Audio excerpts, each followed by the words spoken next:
What will the Rams do next?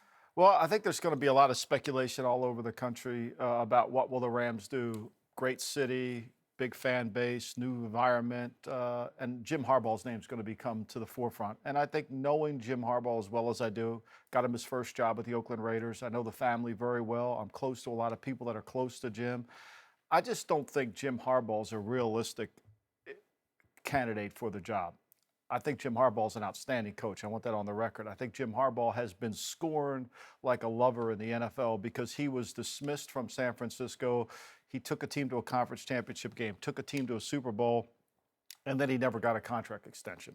He was deemed replaceable. And I think if the 49ers had time to go back and revisit that, I think they would determine he wasn't replaceable. Now, as you look at it, and as you had that happen to you, the landscape of the NFL becomes less attractive to you. Nick Saban, when he was in Miami, he wanted to sign Drew Brees. The team doctor said, you can't sign Drew Brees. His shoulder, he'll never play football again. Nick Saban said, you know what? I'm going to go to Alabama, and I'm going to control everything that I can control. The same thing happened to Jim Harbaugh. He went to Michigan, and he has complete control over everything. And it is his alma mater. It's his alma mater. He's dressing as if he's Bo Schembechler. So the thing I want to say before we start the segment is, let's just take the Jim Harbaugh rumors and really put him on the back burner. First of all, he's got a huge annuity that he's going to get paid a lot of money. And what we know from the Rams is we don't really know. What we don't know is if the Rams are willing to step up and be what I call one of the eight. When I was a young coach, when I was a young scout, my first year on the job in 1984, I was running around the draft room, and it was when we had 12 rounds, and it was late in the morning, and Bill Walsh said to me, what are you going crazy for? And I said, well, Coach, you know, this team did that. He said, look, we're only competing against 8 teams, okay? So when one of those 8 teams does something, let me know. That was when we had 28 teams in the league.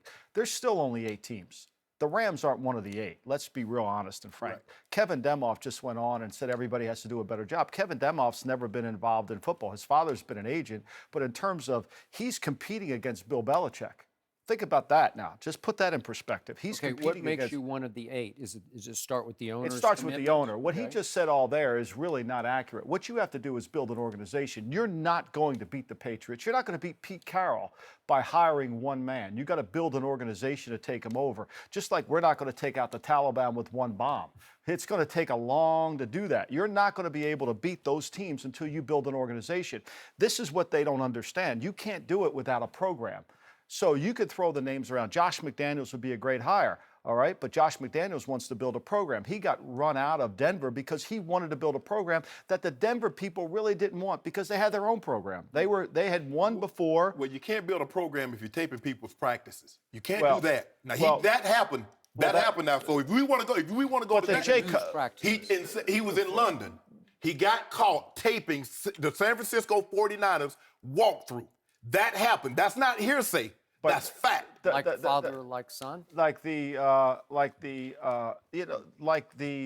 Jay Cutler situation was which he proved to be right. Yes. I'll give you another one. Greg Schiano, okay? One of the best coaches I've ever been around in my life, okay? All right? He's at Rutgers. Do you know how hard it is to win at Rutgers? Yeah. He did. And he won at Rutgers. Turn it around. Look at Rutgers now. I was told by some people in the league, some of these bean counter type people, anybody can win at Rutgers. He was 55 and 55. No, I grew up in the great state of New Jersey. It's impossible to win at Rutgers, okay? He won there. He goes to Tampa. He runs Josh Freeman off the team. He's 7-9. He gets fired because of his treatment of Josh Freeman. Where's Josh Freeman today? He doesn't even have an NFL job. He doesn't have a job. So my point is, these jobs are elected. They're not selected. If they were selected, you would put the right people in them. They're elected because Kevin Demoff wants to hire somebody who's going to work with him.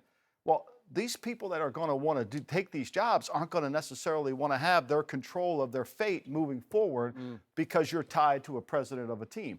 And I think when you look over the landscape of the NFL, the Rams have to say that Stan Kroenke has to say, this is the kind of team I want, this is the direction I want to go in, and this is what I'm going to do, like Paul Allen did, like the New York Giants have done for years when they hired George Young back in 1977, and they've done all that.